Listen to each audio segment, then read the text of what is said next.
Hello and welcome to our show, Conversation with Priya. Reji Joseph is a respected investor, corporate advisor, social worker, and a professional artist. He served as the CEO of a listed private equity company where he was able to turn the group around to register record growth and performance. He assumed charge when the company reported record losses and orchestrated a rebuilding that saw a record turnaround in profit in their corporate history. He was ranked among the top 100 CEOs. He was previously associated with the KPMG as their director of corporate finance. A major chunk of his work experience has revolved around management, private equity, corporate finance over the past 2 decades across the multiple geographies. He is also volunteering at NGO for Children with HIV/AIDS Pratyasha, advisor to a prominent social enterprise for children with learning difficulty, Blink 3R Labs. Being a gifted artist, he has held solo and group exhibitions. Regi enjoys a round of golf, indulges in scuba diving, practices martial arts, and relaxes with cycling. So today in our show, help me to welcome Mr. Reji Joseph. Hello, Mr. Reji Joseph. Welcome to our Conversation with Priya show. Thank you for joining in today. Thank you, Priya, for having me here. My pleasure. I have been introduced you by a friend of mine, Santoshi Ashok. He's really talking high about you, and I have seen your couple of work. It is really admirable. So, and as we can see in your background, a couple of images. And, you have been working in this industry for a while, in the artistic industry. Yeah, actually, to be part of the industry was a very short time, but being an artist, perhaps my whole life. It's only recently I decided to go commercial and get my art out there. And I tried to make my art resonate with a common person and not a connoisseur of art. I wanted to be appealing, and I customize my own technique since I'm not a trained artist to do things differently over a period of time. And I would still say I'm a learning artist, and embarking on something which I think is 10, 15 years down the line. And what I'm doing right now is just a journey. It's a work in progress. I know 10, 15 years down the line, I'm going to push that ball further and see how much more I can perhaps pull it and expand my imagination. Yeah, this is an artistic industry, and you have no limits. No limits. Sky has no limits, and you can go wild as much as possible. And this is the journey you are going through. That brings to my next question. What made you think to come into this industry as a business owner? Very good. A very good question. I was a corporate CEO for many years, ran private equity firms abroad, restructured companies, did mergers, acquisitions across different geographies. And now there's been a switch. So people say there's been a huge switch. I don't know how huge this switch was. To be honest, my life was always an artist. I sat down in a group, in a CEO's chair or a director's chair for many years, but I was always an artist at heart. My other life was a corporate work, which I also enjoyed a lot. Yeah. So the so-called switch was easy to do. I used to spend more time in the boardroom at that time and corporate offices, now more time in my studio, which I am where I am right now. My office has converted itself into a complete studio now. So enough of huge files, everything is digitized. It's just a proportion of time spent on each of these hobbies. Art is a hobby, corporate life is a hobby for me. My life in investment strategy and art were same in a lot of ways. As a leader, you need to approach your work with discipline and dedication. When you're running an equity firm or you're a director in a company. In art, funnily, it better be. In work, you get up early in the morning and get moving. Most people don't realize it's the same for art. We get up, get to work, and not wait for some fanciful inspiration to come back. In corporate life, there are ups and downs. In art, there is a lot more than that. A lot of downs, self-doubt, frustration, never-ending rework, flawed approaches, And then when the artwork finally gets done, it's worth the ups and downs. Yeah. So I didn't move entirely out of corporate life. My main job has always been an artist. I still assist a lot of companies, a lot of startups. I'm an active investor, advise social enterprise. At the same time, the life of artist is seldom quiet. There's endless work, planning, and endless experimentation. Yeah. And I think that's a part of entrepreneurship which you can collaborate in this one. And as you rightly said, that discipline is everything. No matter what you are doing, if you don't have that basic discipline in place, it is hard to bring the exceptional work in either aspects, or personal or professional life. I do agree with you. People should definitely be very disciplined, no matter what you are doing. Whether you are working for yourself or for a corporate, it's the same discipline applies, isn't it? I fully agree. I read a book by Jacko Willick, one of the Navy SEALs, a great motivational speaker. Yeah. He says discipline equals everything. So everything, what you want, it's success, is always discipline. And the funny thing is, once you put a bit of discipline in your life, you find that you have a lot more time, find you have a lot more energy, find you a lot more control of your environment. There's so much slippages of energy, and the whole thing will get together. It's just the small things of discipline which will differentiate the winner and the loser completely by light years. It's very simple. Yeah, for sure. So actually, that brings to my next question. How was it when you made the switch from the business boardroom to the quiet life of a professional artist? What have been your learning from the two roles? I think learning has been very interesting. I found out that both these lives are same in a lot of ways. The only difference is attire. So you come out of your suits since you're not sitting in a corporate office. It's also the timing. At work, you're there at a fixed time.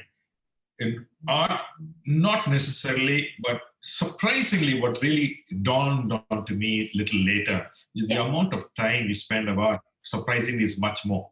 So the approach for your work and the approach for your art is almost the same. To give you one example, when I had an exhibition which Ashok helped me a couple of years ago, we had a record turnout for the inauguration for, at that time, an unknown artist like me.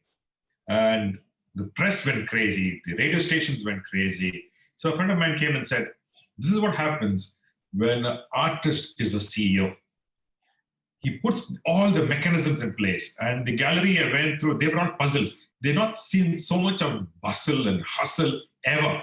And they've seen the big guys. And I had a chat with them, and I realized the approach was completely different from the existing artist.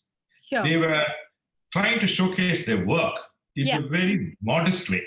Yeah. Now you have to approach things very, very consciously. And there is a responsibility you have as an artist when somebody takes your artwork and go. Same thing when I'm a CEO of a company. I am responsible to all my stakeholders. An artist is responsible to your buyers and your patrons. If somebody buys my artwork for, let's say, $10,000, I have to make sure it's worth an investment, because that artwork should be worth $15,000 maybe in a few years' time. Yeah. And God forbid I sell a similar artwork after a few years for the same price. I've done injustice. So you have to do things. You have to come with new techniques. You have to remain fresh for the sake of the buyer. So the approaches are a lot similar. The switch is only maybe like changing a certain aspect of your customized approach for each of that.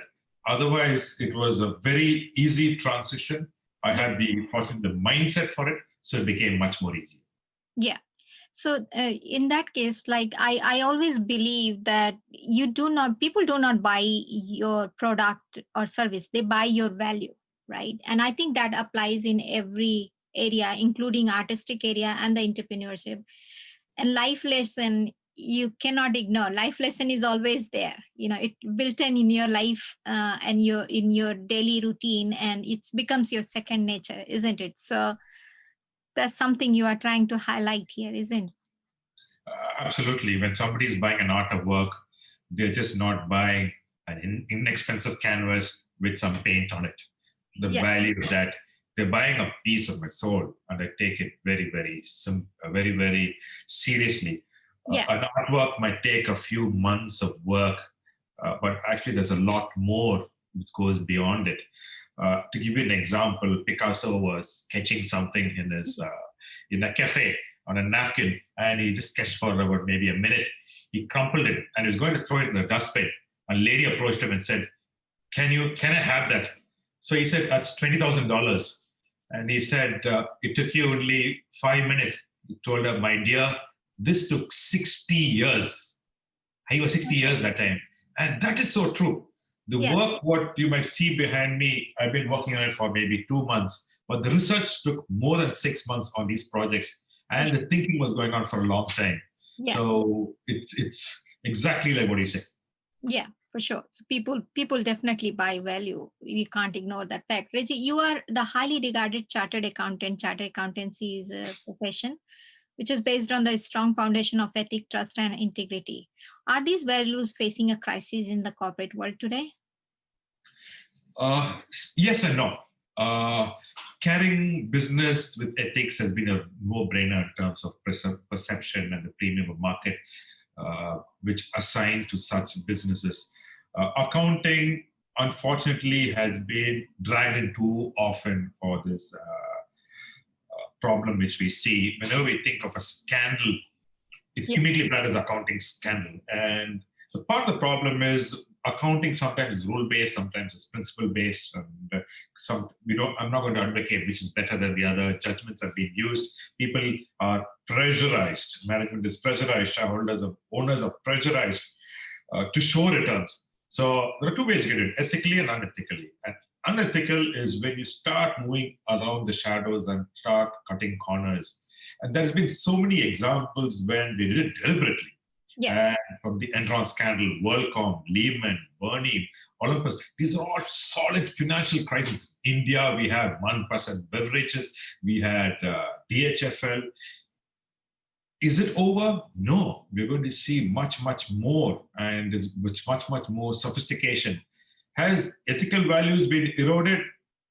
I would say no. This is the minority where the ethical standards has been eroded. The CA Institute and all CPA, all the professional bodies take it very, very seriously. It is when you want to have an unfair advantage without having the merits is when you push it. If you look at other non-accounting scandals, which are dreadful, like what Volkswagen went through recently. It is so unethical. And not only that, when you want an unfair advantage, who are the people? Because you have money or you have influence. If you look at recently, the US federal prosecutors, they charged 50 people for the wealthy parents who got the children into freshmen at Yale, Stanford, South California. These are big institutions. Now, who is guilty in this? We have the parents, we have the institute, and then we have the students. Students had no idea what is going on. University has no idea. It is the parents. To give you some examples of what happened, parents of a teenage girl who never played soccer paid 1.2 million to magically make her a star soccer recruit. A student who has never rowed in life won a spot in the University of South California crew team after a photograph of another person on a boat was submitted as evidence. $200,000 were paid. And actress Felicity Huffman, she paid thousands of dollars to have a doctor's SAT scores inflated. Now she went to jail for that.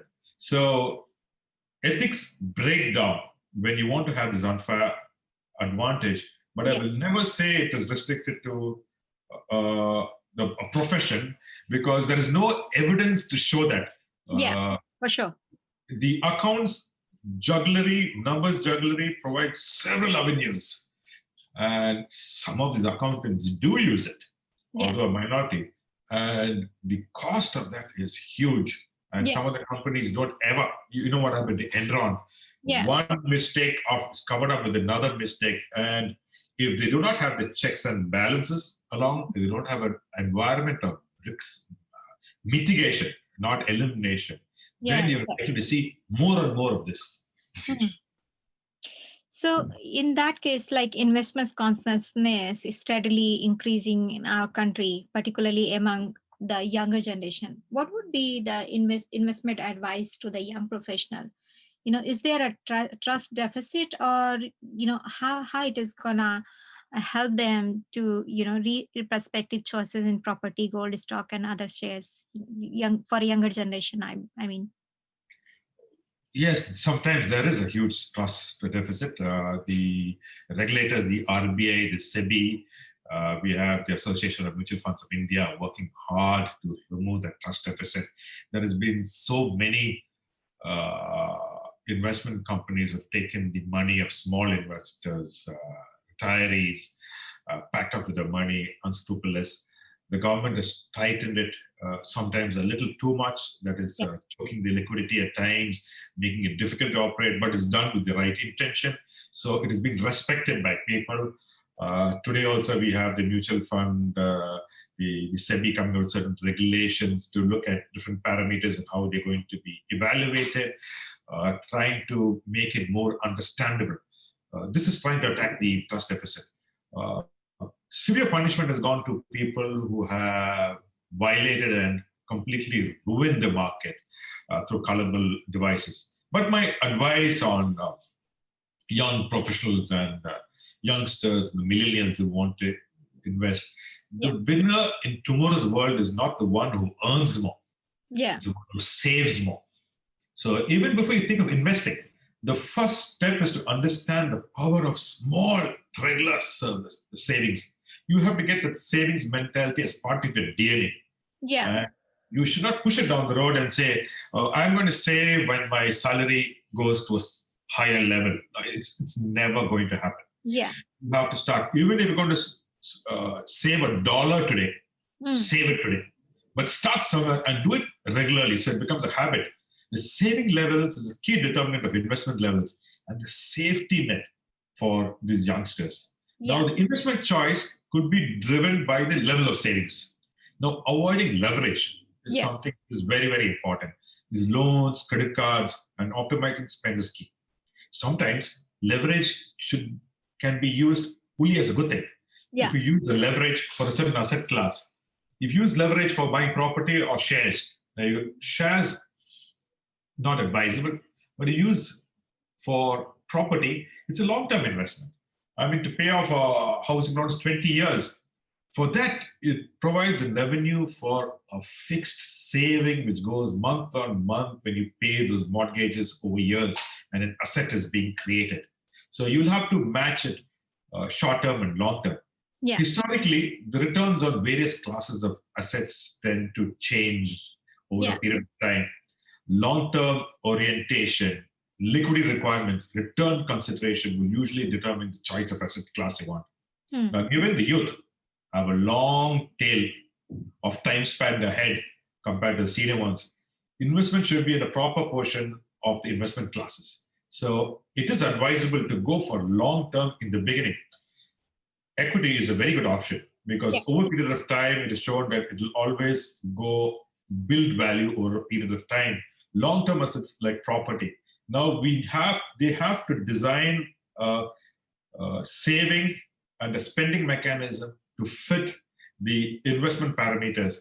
And it has to be the temperament to stay invested for long. You save for a house and then you say, I'm going to buy that fancy new car which came out. I saved for 3 years, but let's forget it. Now that is the biggest challenge they have. The asset classes are plenty. We can look at debt, we can look at equity, we can look at mutual funds, debt, equity, hybrid, growth.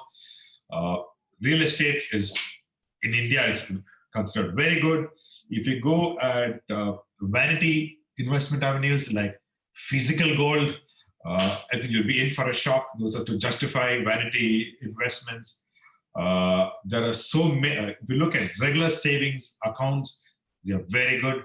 And get out of highly speculative investments or semi-Ponzi schemes, which are rampant in the market. There are certain types of chit funds, there are certain types of cryptos. These are things you like to avoid. And I see so many youngsters coming and talking to me of some of these asset classes and say, I know someone who's made so much of money. So And they tell me the whole thing with so much gusto. And I said, "Do you have so much money to throw off?" "I don't, but I have this money and I want this money to become big." I said, "The minute you put money in high risk, think that money is gone. Otherwise, you're going to lose your sleep. And the probability of losing entirely your entire capital is Yeah. almost 99%. So I start with that premise. For a lot of my friends, dear friends, who come and approach me and say, "I want to put money in equity, I want to double my money," and I tell them I can't help them. So they're not happy. They tell me, "Look, you have done so much for the companies you worked with, with shareholder returns." I said, "There's an enterprise, I have the ability to control it. But for you, you cannot. You get desperate, you will sell it at the lowest price. As a company, I can hold up and I don't have to listen to anybody. I can determine the future of it. But for you, it's tough."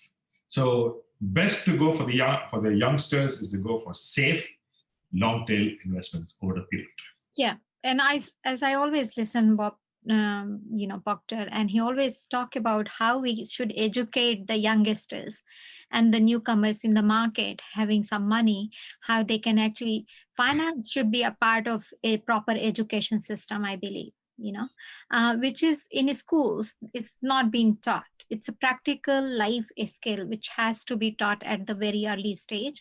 And then you don't have to answer those things, because then they will learn that ability from the childhood. For example, my daughter is learning in economics, and I'm noticing she has a different attitude in last 2 years since when she started learning economics. you know all She has changed all her perspective of buying and creating debt and saving money and all. It in India, I'm not sure if that's the practice, but in here, there is, in Australia, there is a practice that early stage, at the age of year 5 students or year 6 students, they can open up a child account, and then they can start putting their pocket money in that rather than having in their piggy banks. So I think it's a practice which needs to be evolved with the time, and it has to be taught. And as I always believe, I always teach it to my younger generation. I say them that, why don't you earn a rupee or a dollar and save 30% of it, and rest 70% is yours to invest. Anyway, it's a bigger number, right? And that's the practice. If people will learn from the beginning, and if it is being taught by the schools and the and the parenting system, I believe it will be much better future for them, for the youngsters, to hold on to the things. And the discipline thing you were talking about recently, that will be formed at the early stage, isn't it? I agree. I think you're absolutely right on it. It has to be part of the lifestyle, a part of the DNA, in saving, in being accountable for spending. Funnily, in India, we don't see that happening too much. Parents take care of, we overtly parent our children. We don't want the children to think. We decide what they have to do and get them all ready. And we pay all the tuition fees in India. Children don't pay the tuition fees. Concept of students going and getting a student loan is unheard of in India. Parents take a student loan and give to the children. Yeah. In Australia, in the US, in Europe, students go and get the student loan, and they are straddled with it for the first couple of years of the working life, which is a fantastic thing, because they are output oriented, they are result oriented, and some of them take a couple of break years, go earn some money so they can pay the tuition fees when they go. In India, it doesn't happen. You decide on which college you go, not based on your ambition, but based on how much your parents can bankroll. And the whole life we've been teaching, doing the same thing. And funnily, exactly like what you said, in India, from kindergarten to college to professional qualification, it's in one long cycle, because parents will just bankroll the way through. Yeah. But in some countries, you have to take a break, you have to make the money and go. This is something which is lacking, education at home and in